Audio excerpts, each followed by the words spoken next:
बिहार में जल्द चुनाव होने वाले हैं और इस बार INDIA ब्लॉक कोई भी कसर नहीं छोड़ना चाहती है और इसलिए बिहार में सरकार को हर एक लेवल पर घेर रही है।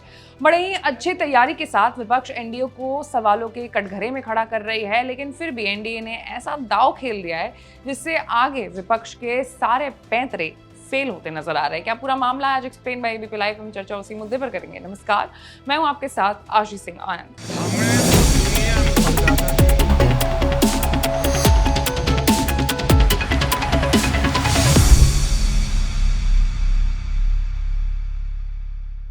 बिहार विधानसभा चुनाव जैसे जैसे नजदीक आ रहे हैं, राजनीतिक हलचल तेज होती जा रही है। विपक्ष नीतीश कुमार के शासन की गलतियां और कमजोरियों को जनता के सामने लाने में जुटा हुआ है।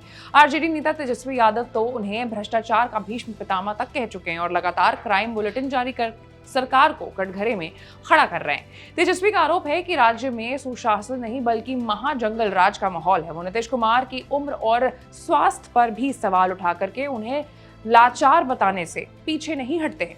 हालांकि केंद्र और राज्य की एनडीए सरकारें कुछ ऐसे फैसले कर चुकी हैं जो विपक्ष की रणनीति को कमजोर कर सकते हैं। सबसे अहम कदम हाल में ही केंद्र सरकार ने जीएसटी दरों में बदलाव कर लाया है। अब केवल 2 दरें रह जाएंगी और कई जरूरी चीजों को जीएसटी के दायरे से बाहर भी कर दिया गया। इसका सीधा असर उपभोक्ताओं की जेब पर पड़ेगा क्योंकि कई सामान सस्ते हो जाएंगे। महंगाई से त्रस्त जनता के लिए ये राहत का काम करेगा। बीमा सेवाओं पर 18% जीएसटी हटाने और टीवी और कारों पर टैक्स कम होने से लाखों लोगों को फायदा मिलेगा। ये भले ही बड़े चुनावी रैली का मुद्दा ना बने, लेकिन चुपचाप मतदाताओं का मूड बदल सकता है। इसके साथ ही बजट में घोषणा आयकर छूट भी चुनावी माहौल में असर डाल सकता है। अब 12 लाख रुपए तक की वार्षिक आय पर टैक्स छूट ने नौकरी पेशा वर्ग को राहत दी है। बिहार में लगभग 6 लाख करदाता इस श्रेणी में आते हैं। ये सभी अडल्ट वोटर्स जो डायरेक्ट फॉर्म से इस फैसले से बेनिफिट होते हैं, उनके लिए है। इससे एनडीए को एक साइलेंट वोटर बैंक तैयार करने में मदद भी मिल रही है। महिलाओं के मोर्चे पर भी नीतीश कुमार लंबे समय से मजबूत स्थिति में रहे हैं। 2005 में मुख्यमंत्री बनने के बाद उन्होंने पंचायत और निकाय चुनाव में महिलाओं को 50% आरक्षण दिया और सरकारी नौकरियों में 35% आरक्षण की शुरुआत की। उनकी जीविका योजना ने लाखों महिलाओं को आत्मनिर्भर बनाया है, जिसे अब केंद्र सरकार ने भी समर्थन देते हुए 105 करोड़ की राशि जारी की है।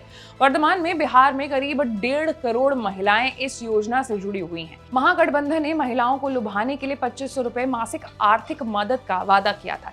इसके जवाब में नीतीश सरकार ने नया कदम उठाया और हर परिवार की एक महिला को 10,000 रुपए नगद देने की घोषणा की। बिहार में लगभग 2.97 करोड़ परिवार हैं, जिसमें से 94 लाख गरीब वर्ग में आते हैं।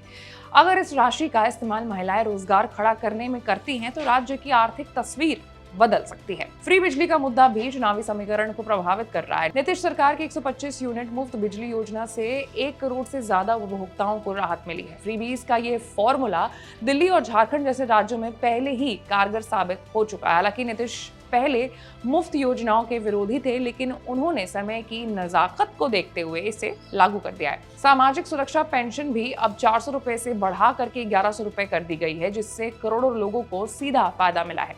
ये कदम विपक्ष की घोषणाओं से अलग है क्योंकि नीतीश सरकार ने इसे लागू कर दिया है, जबकि आरजेडी और बाकी दल इसे केवल चुनाव के बाद देने का वादा कर रहे हैं। जनता का रुझान अक्सर उसी ओर होता है जहां तत्काल लाभ मिलता है। राजनीति के जानकारों का मानना है कि आने वाले दिनों में नीतीश कुमार और भी बड़े ऐलान कर सकते हैं, जिससे चुनावी मैदान और दिलचस्प बन जाएगा। विपक्ष उनकी नीतियों की नकल का आरोप लगा रहा है, लेकिन नीतीश इन योजनाओं को विकास से जोड़ करके पेश कर रहे हैं। अब देखना यह होगा कि मतदाता जंगल राज के आरोपों को गंभीरता से लेती है या फिर एनडीए की घोषणाओं और लाभकारी योजनाओं से प्रभावित होकर के वोट करती है। खबर जो भी होगी वो आप तक जरूर पहुंचेगी, लेकिन उसके लिए आपको हमारे चैनल को लाइक, सब्सक्राइब और शेयर करना होगा। मैं थी आपके साथ आशीष सिंह आनंद।